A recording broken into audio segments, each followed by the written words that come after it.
Galal Mahmoud, un projet architectural qui nous rappelle, si l'on peut dire, l'ADN multiculturel du Liban, projet présenté jusqu'au 23 novembre prochain à la Biennale de Venise. Alors, est-ce que vous pouvez nous décrire, on va bien entendu voir des photos, des images, est-ce que vous pouvez nous décrire l'architecture de ce musée qui est en projet?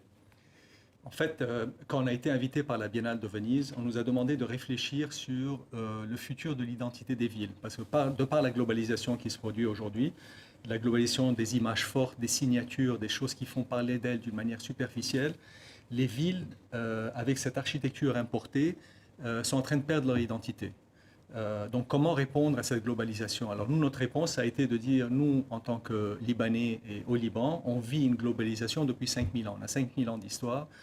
Beyrouth est né, je crois, il y a 4500 ans. Et on a vécu un certain nombre de civilisations.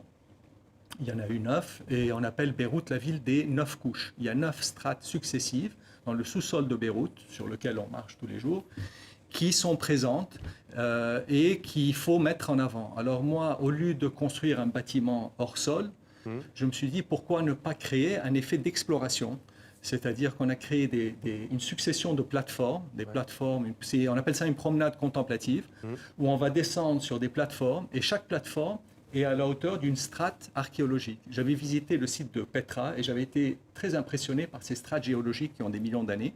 Et nous, on a ça au Liban. Donc pourquoi ne pas faire ça d'abord pour les Libanais? Parce que je pense que beaucoup de Libanais aujourd'hui ne connaissent pas ou très peu leur histoire, qui va au-delà du communautaire tel qu'on le vit aujourd'hui. Et de l'actualité. Et de l'actualité. Et en fait, on a une culture et une histoire qui est phénoménale, et on a un ADN libanais aujourd'hui qui est fantastique.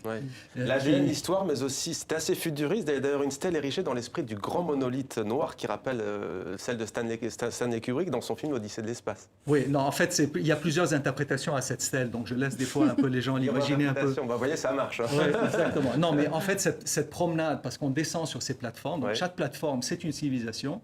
On arrive au fond du trou qui fait à peu près 20 mètres de profondeur, et on a de l'eau. L'eau qui est la Méditerranée, qui est la raison de notre existence, nous, en tant que Libanais.